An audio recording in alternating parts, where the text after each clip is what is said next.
agora, baseado nisso, a definição de trabalho.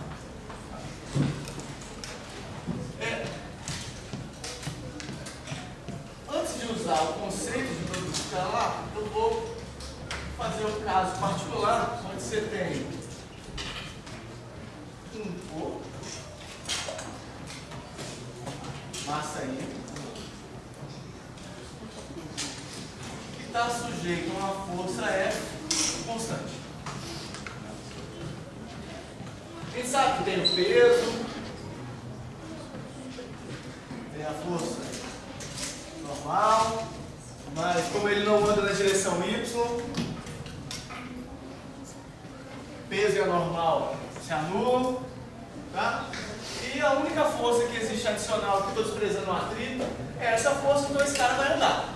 Porque se tem a força, inicialmente ele estava parado, vai ter uma aceleração, então o que vai fazer esse cara se movimentar? Então em um instante de tempo posterior, esse cara está aqui. A força está ali, ou seja, ele saiu dessa posição em X, andou para cá, nessa posição, deslocou essa distância D. E aí a gente define para esse caso, na verdade, a gente vai definir que o trabalho, dado pela letra ômega, W. Por que W? Porque trabalho no inglês é work. Então, W de work. Isso é definido como produto escalar de F com deslocamento. Definição. É porque trabalho é uma grandeza escalar. Então, o resultado desse produto escalar é o que a gente vai definir como trabalho. E nesse caso, bem, F é igual a módulo na direção I. O D também é igual a módulo D na direção I. Simplesmente isso fica o módulo F, o módulo do D. Ou seja, eles estão na mesma direção. E assim a gente definiu trabalho. Então, trabalho é nada mais do que produto. Nesse caso, sim, onde a força é constante e está na mesma direção do deslocamento, nada mais do que, no fundo, você vai ter aqui um cosseno de 0 graus, né? Vou botar assim só para ficar explícito. Esses dois vetores estão na mesma direção.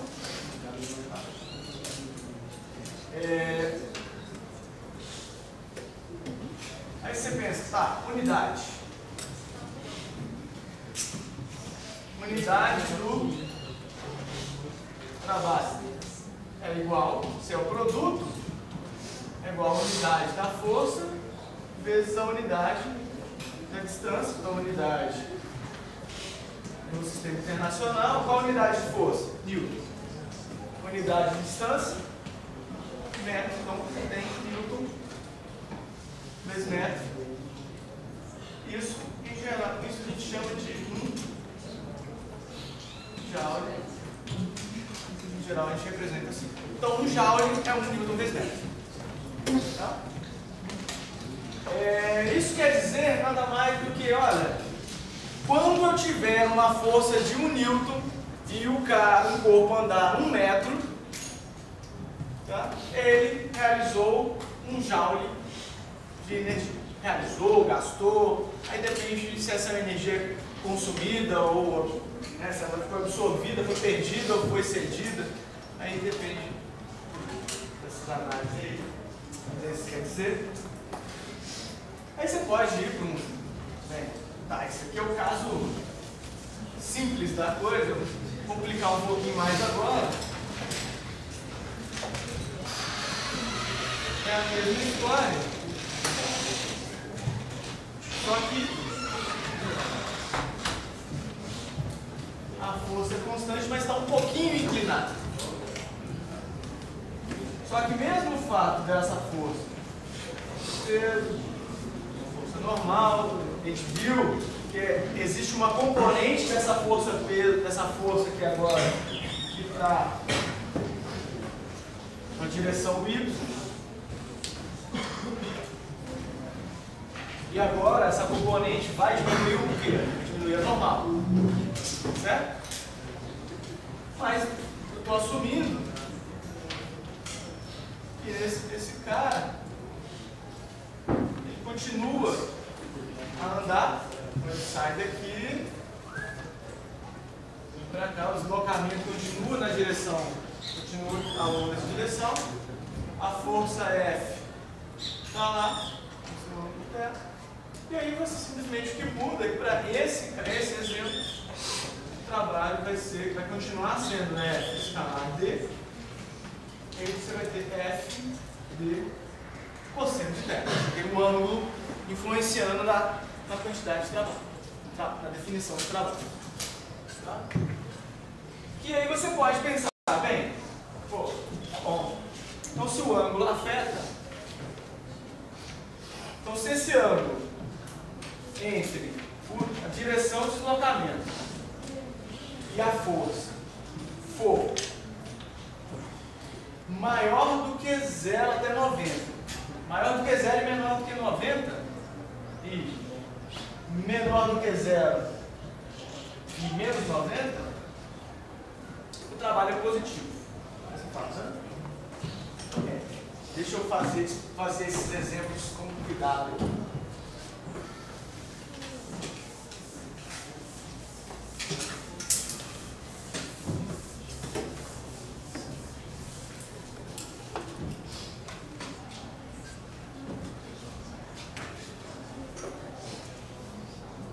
Se eu tiver o vetor, vou pegar aquele caso ali, o vetor de deslocamento está aqui. Aí eu tenho, vou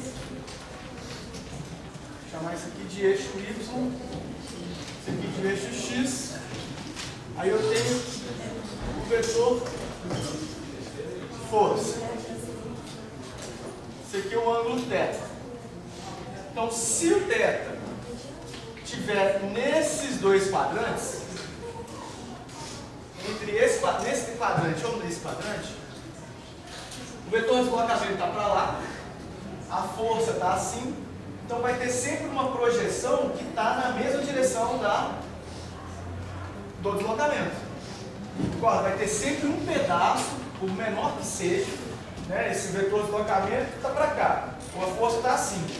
Então, se o F está nesse quadrante ou nesse, que é θ maior,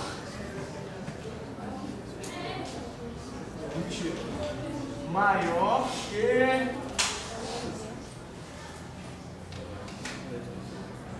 menor do que 90 graus. Ele não pode ser 90 graus, ele tem que ser menor do que 90 graus. E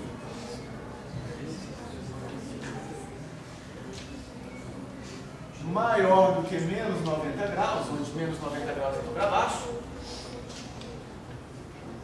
o trabalho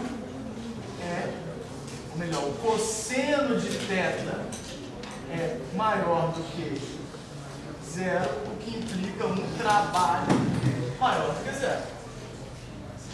Você pega cosseno desse ângulo, vai dar um número positivo. Cosseno desse ângulo vai dar um número positivo. Tá? Se você tiver agora o eixo Y, essa aqui é a direção X, eu vou manter o vetor D aqui, ó. E a força tá para cá. Então esse aqui é o ângulo. Esse é o ângulo θ. Agora, se você olhar, a projeção desse vetor nessa direção está contrária ao do deslocamento.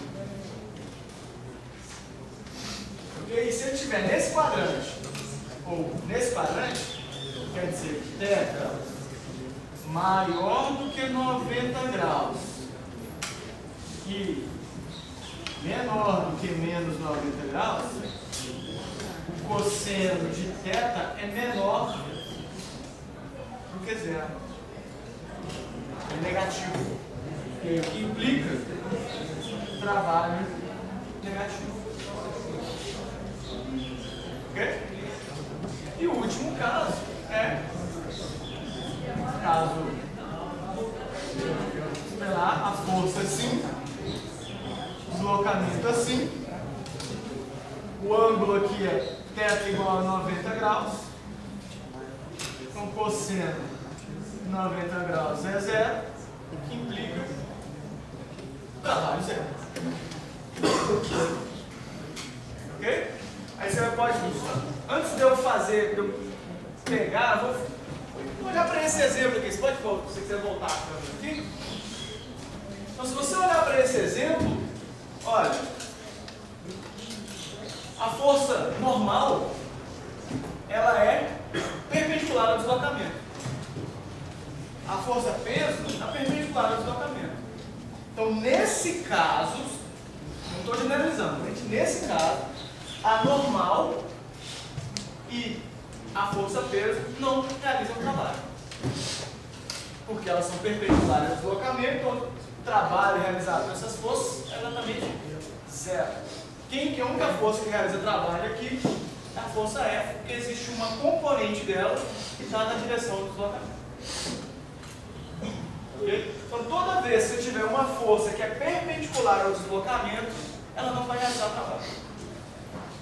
Okay? Para ter realização de trabalho, você tem que ter uma parte da força na direção do deslocamento da partida. Tá? Sempre. Sempre. Tá? Beleza.